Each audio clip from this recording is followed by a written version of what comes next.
محترم ناظرین، ایک سعودی شخص نے فلپائن کی ایک عورت سے چھپ کر شادی کی۔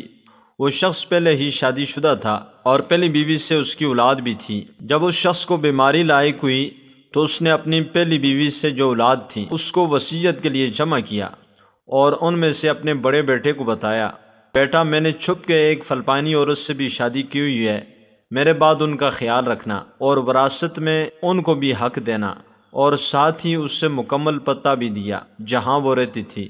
کچھ دن بعد وہ شخص وفات پا گیا تو اس کا بیٹا قاضی کے پاس گیا اور پوری تفصیلات بتا دیں۔ قاضی نے حکم دیا کہ فلپائنی عورت کو بھی یہاں پیش کریں، تو بڑا بیٹا اپنے والد مرحوم کے دیے ہوئے ایڈریس کے مطابق فلپائن پہنچا۔ بڑی مشکل سے اس گلی میں پہنچا جہاں وہ رہتی تھی اور اس عورت سے ملاقات ہو گئی۔ اس عورت نے اقرار کیا کہ میں وہی عورت ہوں جس کو تو تلاش کر رہا ہے، اور مجھ تک یہ خبر بھی پہنچی ہے کہ میرے شوہر کا انتقال ہو گیا ہے۔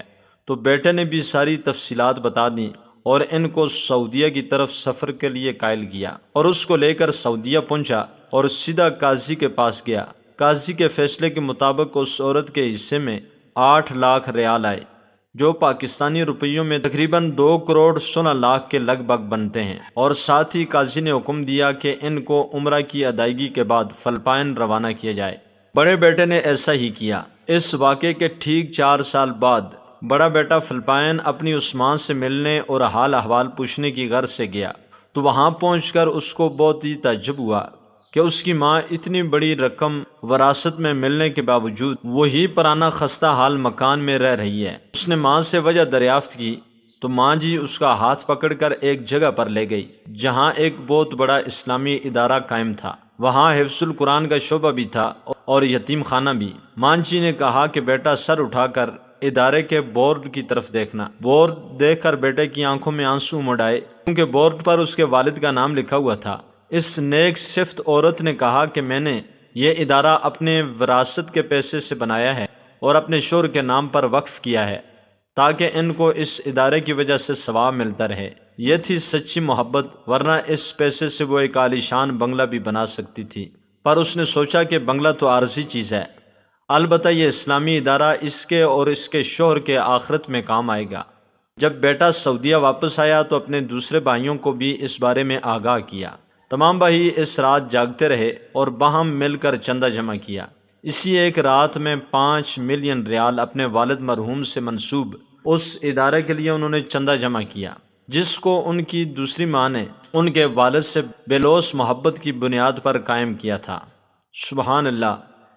یہ واقعہ وہاں کے عربی اخبار میں بھی چھپ چکا ہے۔ ناظرین کرام، موجودہ دور میں رئیسوں کی اولادیں وراثتی رقم کے حصول کے لیے اپنے والدین کے مرنے کا انتظار کرتی ہیں، اور جو سچی محبت کرتے ہیں اپنے مرنے والے کو توشہ آخرت بھیجنے کی فکر میں رہتے ہیں۔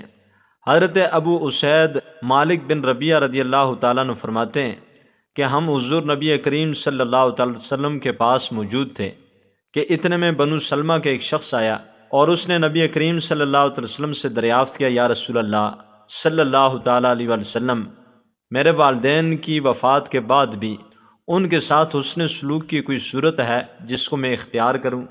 تو آقا دو جہاں صلی اللہ تعالیٰ علیہ وسلم نے فرمایا، ہاں، ان کے لیے دعا ہو، استغفار کرنا، ان کے بعد ان کی وصیت کو نافذ کرنا، ان کے متعلقین سے صلہ رحمی کرنا اور ان کے دوستوں سے عزت کے ساتھ پیش آنا۔ ہمیں چاہیے کہ ہم اپنے پیاروں کو اس دنیا سے جانے کے بعد بھول نہ جائیں، بلکہ ان کے لیے صدقہ جاریہ کرتے رہیں، اور خاص کر اپنے والدین کو راحت پہنچانے کے لیے زیادہ سے زیادہ صدقات اور دعا کریں۔ اللہ تعالی ہمارے والدین کو جنت الفردوس میں اعلیٰ مقام نصیب فرمائے۔